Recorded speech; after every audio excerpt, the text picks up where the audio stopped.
Oi, eu sou a Amanda e hoje a gente vai continuar estudando a lição dessa semana dos adolescentes. Essa semana a gente está na lição 7, título Provado pelo Fogo, e agora eu vou ler o texto-chave.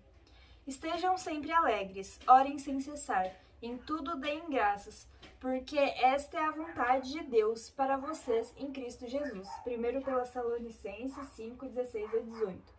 Na Holanda, a tirania de Roma resultou em protesto muito cedo. Vários séculos antes de Lutero, 2 bispos denunciaram destemidamente o Papa após serem enviados a Roma. Eles foram enviados a Roma, viram tudo que tinha de errado e descobriram o verdadeiro caráter da igreja. Então, eles começaram a denunciar isso, né? Começaram a denunciar aquilo que era errado. E ao longo dos séculos, outros se levantaram para ecoar esse protesto, e eles traduziram a Bíblia valdense para o holandês. As perseguições de Roma começaram, mas o número de fiéis continuou a se multiplicar, declarando que a Bíblia é a única autoridade infalível em questões religiosas e que ninguém deveria ser forçado a crer, mas ser ganho por meio da pregação. Os ensinos de Lutero encontraram homens fiéis e fervorosos na Holanda. Menno Simons, que recebeu educação católica romana, ele foi ordenado padre e era completamente ignorante com relação à Bíblia. Ele se recusava a lê-la por temer se tratar de heresia. Como é possível? A pessoa faz parte da igreja e não lê a Bíblia? Porque a Bíblia é uma coisa que já existia há muito tempo, né? É só que depois que traduziram, virou heresia, porque antes as pessoas não podiam ler, depois é que ficou um problema, né? Ele tentou silenciar a voz de sua consciência por meio de uma vida pecaminosa, mas não conseguiu. Depois de um tempo, ele foi atraído ao estudo do Novo Testamento e leu também os escritos de Lutero, e esse estudo o levou a aceitar a fé reformada. Pouco depois, ele viu um homem ser condenado à morte por ter sido rebatizado, e isso o levou a estudar o tema do batismo infantil na Bíblia. Ele viu que o arrependimento e a fé são condições necessárias para o batismo. Na Igreja Católica tem o batismo de bebês, né? Mas como é que você vai batizar um bebê sendo que ele não está consciente do que está acontecendo? Ele não escolheu aquilo nem nada, né? Como que você pode batizar ele? Tem que ser uma escolha dele, não sua. Menno deixou a Igreja Católica e dedicou a vida ao ensino das verdades que havia aceitado. Tanto na Alemanha quanto na Holanda surgiu um grupo de fanáticos que transgredia a ordem pública, a decência e tendia a se revoltar contra o governo. Menno se opôs aos falsos ensinos e planos bárbaros dos fanáticos, e por 25 anos viajou pela Holanda e pelo norte da Alemanha, exercendo ampla influência e demonstrando com a própria vida os princípios que ensinava. Na Alemanha, o imperador Carlos V havia proibido a reforma, a gente já comentou dele nas outras semanas, né? Mas os príncipes restringiram a tirania do monarca. Mas na Holanda, o poder dele era maior, não tinha ninguém para restringir o que estava acontecendo, né? Então, os decretos de perseguição rapidamente sucederam um ao outro. E, em certa ocasião, uma família inteira foi levada diante dos inquisidores, acusada de não ir à missa e adorar em casa. Como é possível, né? Eles acusaram a família inteira só porque eles não iam à missa. Escolheram adorar em casa, né? Além dos homens, mulheres e meninas também demonstravam coragem inabalável. Havia esposas que permaneciam ao lado do marido na estaca. Enquanto ele suportava o fogo, ela sussurrava palavras de consolo ou cantava salmos para animá-los. Moças condenadas a serem enterradas vivas se deitavam como se fosse dormir à noite, não como, tô numa sentença de morte aqui. E outras que eram condenadas a fogueiras iam com as suas melhores roupas, como se estivessem indo pro seu casamento, não para a morte, né? A perseguição aumentou o número de testemunhas em prol da verdade. Ano após ano, o imperador incitava essa obra cruel, mas não teve sucesso em erradicar a reforma. Guilherme de Orange finalmente concedeu a liberdade de adoração a Deus na Holanda. O evangelho entrou pacificamente nos países do norte. Estudantes de Wittenberg voltavam para casa levando a fé reformada à Escandinávia. Os escritos de Lutero também espalharam a luz. O ousado povo do norte se afastou da corrupção de Roma para receber de bom grado as verdades cheias da vida da Bíblia. Mesmo quando criança, Tausen, o reformador da Dinamarca, demonstrou que tinha uma mente brilhante e entrou para o monastério. O jovem estudante recebeu permissão para escolher uma universidade da Alemanha ou da Holanda para estudar. Ele podia escolher qualquer coisa, menos uma, que era a de Wittenberg. E os frades disseram que ele não podia ir para lá por causa da sua perigosa heresia. Então Tausen se dirigiu para a Colônia, mas logo ele se incomodou com os ensinos místicos transmitidos ali. Mais ou menos na mesma época, ele leu os escritos de Lutero e ele ficou feliz de ler aquilo, ele ansiava poder ser ensinado pelo próprio Lutero. Então ele se mudou, ele foi estudar em Wittenberg, né? Quando Tausen voltou para a Dinamarca, ele não revelou seu segredo, mas tentou conduzir seus amigos a uma fé mais pura. Seu supervisor no monastério, que tinha grandes esperanças de que ele se tornasse um defensor de Roma, ficou muito irado e retirou Tausen imediatamente do monastério e o mudou para outro, onde ele ficou confinado à sua cela. Mas mesmo preso, ele continuou falando. Por entre as grades, Tausen compartilhava o conhecimento da verdade com seus companheiros. Mas depois de confiá-lo a uma masmorra subterrânea, eles o expulsaram do monastério. Um decreto real recém-proclamado oferecia proteção a quem ensinava as novas doutrinas. Tausen encontrou uma igreja aberta para ele e o povo se aglomerava para ouvir. O Novo Testamento em dinamarquês circulava amplamente. Os esforços para extinguir a obra acabaram resultando em sua ampliação, e não demorou muito para que a Dinamarca declarasse que havia aceitado a fé reformada. Na Suécia, 2 jovens de Wittenberg levaram a água da vida aos seus conterrâneos, e 2 líderes da reforma sueca, Olavo e Lourenço Petri, foram alunos de Lutero e Melanchthon. E assim como o grande reformador, Olavo cativava o povo com sua eloquência. Já Lourenço, como Melanchthon, ele era reflexivo e calmo. Na presença dos reis e dos homens mais importantes da Suécia, Olavo Petri defendeu a fé reformada com grande habilidade. Esses acontecimentos mostraram o tipo de homens que formavam o exército dos reformadores. Não eram indivíduos iletrados, barulhentos, de mentalidade fechada e que gostavam de discutir. Longe disso, eles eram homens que haviam estudado a palavra de Deus e sabiam usar muito bem as armas que o arsenal divino lhe providenciara. O rei da Suécia aceitou a fé protestante e a Assembleia Nacional votou em seu favor. A pedido do rei, os irmãos Olavo e Lourenço Petri começaram a tarefa de traduzir a Bíblia inteira. A Assembleia ordenou que, em todo o reino, os ministros deveriam explicar as escrituras, crianças deveriam aprender a ler a Bíblia nas escolas. Enquanto Lutero abria a Bíblia, até então fechada para o povo da Alemanha, o Espírito de Deus movia Tyndale a fazer o mesmo na Inglaterra. Wycliffe havia traduzido a Bíblia do texto em latim, o qual continha muitos erros. O preço dos manuscritos era tão alto que foram traduzidos poucos, né? Era trabalhoso, era caro. Em 1516, o Novo Testamento foi publicado pela primeira vez em seu idioma original, o grego, e essa impressão corrigiu muitos erros das versões antigas e transmitia o significado com maior clareza. Isso levou muito dos eruditos a terem um conhecimento maior da verdade e deu nova energia à obra da fé reformada. Em grande parte, porém, o povo comum continuava excluído da palavra de Deus.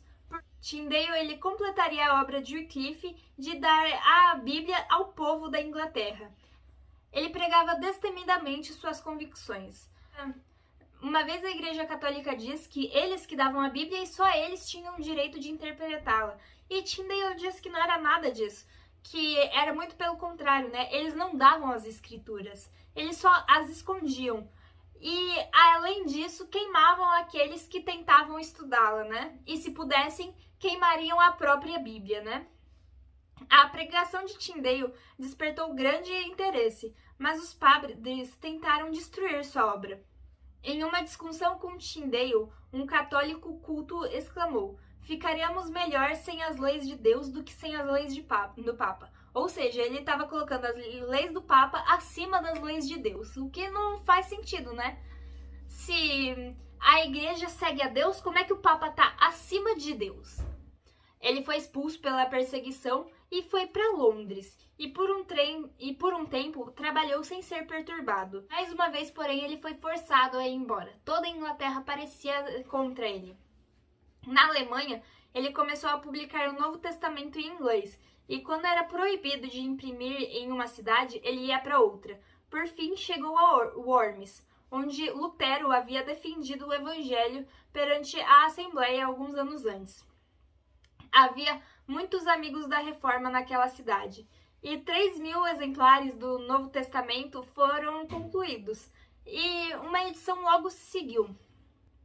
A palavra de Deus foi levada em segredo para Londres e circulou pelo país inteiro. Autoridades católicas tentaram reprimir a verdade, mas falharam. Teve uma pessoa que tentou impedir, que foi o bispo de Durham, mas na verdade ele fez exatamente o contrário, né? Ele comprou o estoque inteiro de Bíblias de um vendedor com a intenção de queimar as Bíblias, achando que isso pudesse prejudicar a obra.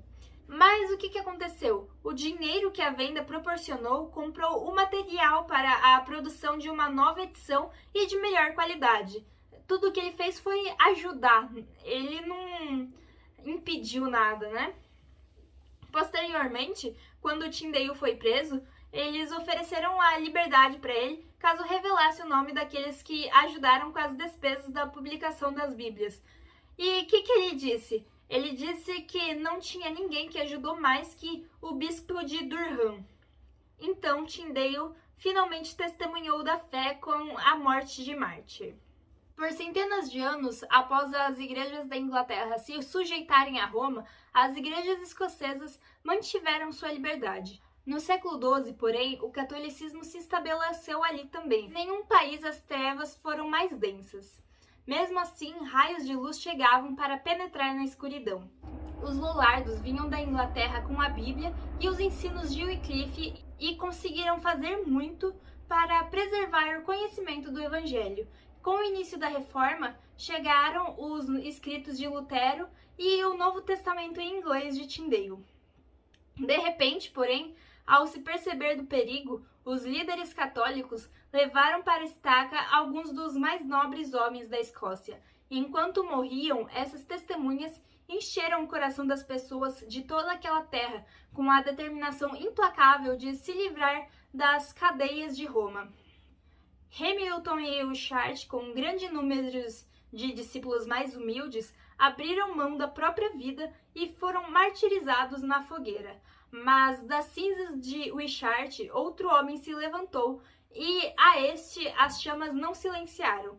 Sob a orientação divina, ele daria fim ao poder de Roma sobre a Escócia. John Knox se afastou das tradições da igreja para se alimentar das verdades da palavra de Deus.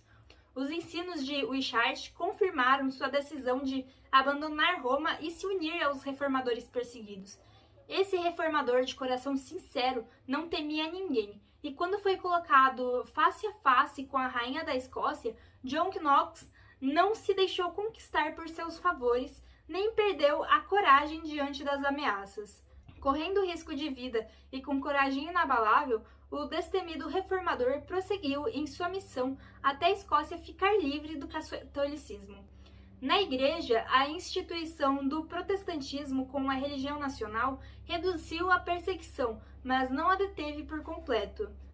Muitas das formas de Roma foram mantidas. Os protestantes rejeitaram a supremacia do Papa, porém, em seu lugar, entronizaram o rei como cabeça da igreja. A religião ainda se afastava muito da pureza do evangelho. Os protestantes ingleses ainda não compreendiam o conceito de liberdade religiosa. As autoridades protestantes dificilmente recorriam à mesma crueldade que a Igreja de Roma, né?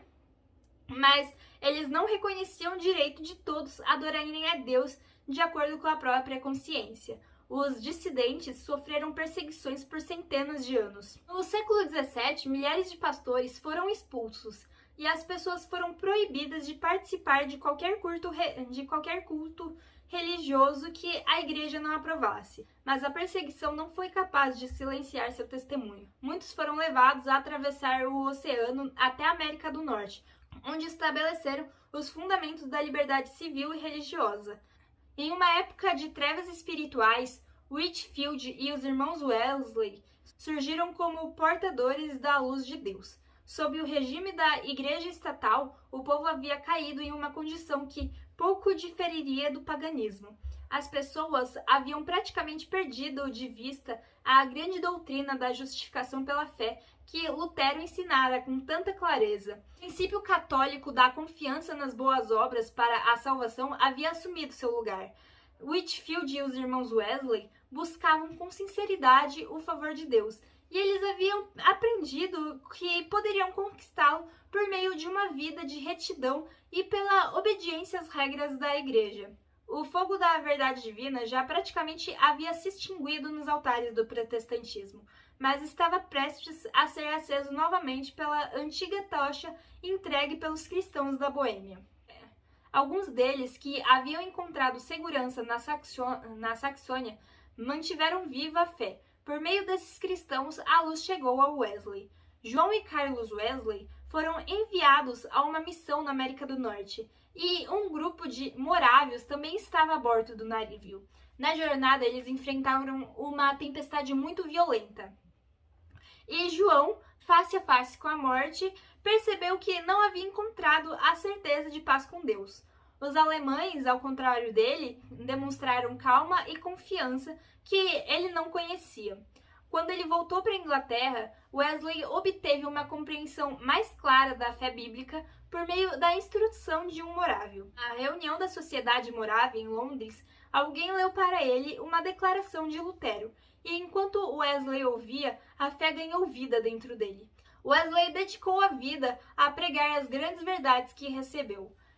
Pessoas influentes tentaram detê-los. Muitos pastores eram hostis e fecharam as portas de sua igreja à fé pura. Os pastores que denunciavam os reformadores no púlpito incitaram elementos das trevas e do mal. João Wesley foi poupado da morte vez após vez por milagre da misericórdia divina. E ao final de mais de 50 anos que dedicou ao ministério, seus seguidores haviam chegado a mais de 500 mil de pessoas. No entanto, só saberemos quantos foram libertados da degradação do pecado mediante seus esforços quando toda a família de remidos se reunir no reino de Cristo. Sua vida apresenta uma lição inestimável para todos os cristãos. E por hoje é só. A gente se vê de novo amanhã. Dá um like nesse vídeo, compartilhe para todo mundo, ativa o sininho pra gente estudar a lição junto todo dia e tchau, até amanhã, um beijo.